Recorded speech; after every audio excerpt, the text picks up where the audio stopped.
The Empire of Business, Section 15, Thrift.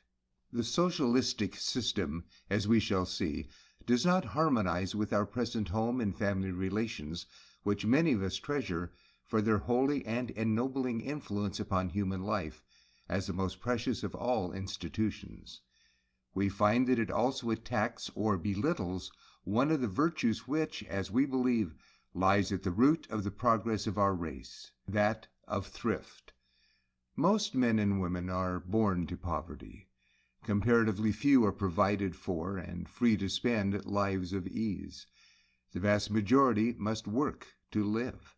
Fortunately for himself, in all probability, Keir Hardie is no exception. If he had been one of the few born to competence, he might never have attained eminence through service to his fellows.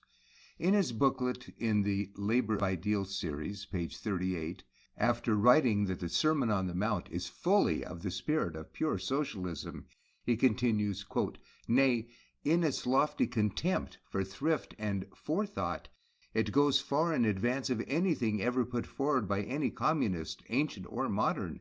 End quote.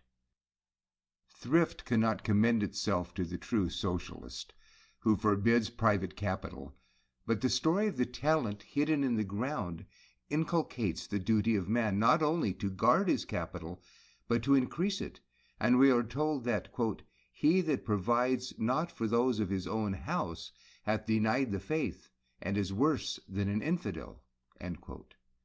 Proper provision certainly requires a reserve fund for contingencies.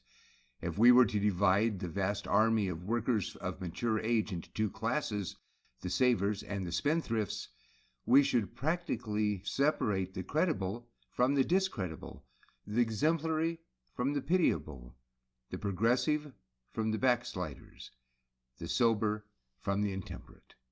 A visit to their respective homes would confirm this classification. The thrifty would be found not only the best workmen and foremost in the shop, but the best citizens and the best husbands and fathers, the leaders and exemplars of their fellows. Many are those who have risen from the ranks of manual labor and achieved reputation for useful work performed for the community, and have been held in general esteem as model citizens. Much good have they accomplished for their fellows.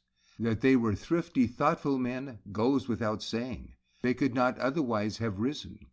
If the workmen depositors in savings banks, members of friendly and of building societies, cooperative stores, and similar organizations were to march in procession, preceded by the workmen who are not, spectators would take heart again after their depression from seeing the first. If the workmen who own their homes were to march, and to be followed by those who do not, the contrast in appearance would be striking. Apply to the masses of men any of the tests that indicate success or failure in life, progress or stagnation, valuable or worthless citizenship, and none will more clearly than that of thrift separate the well-behaved, respected, and useful from the unsatisfactory members of society. The writer lived in his early years among workmen and his later years as an employer of labor, and it is incomprehensible to him how any informed man, having at heart the elevation of manual laboring men, could fail to place upon the habit of thrift the highest value, second only to that of temperance, without which no honorable career is possible, for against intemperance no combination of good qualities can prevail. Temperance and thrift are virtues which act and react upon each other, strengthening both, and are seldom found apart. The pure, elevating, happy home, with wife and children, is the product of both.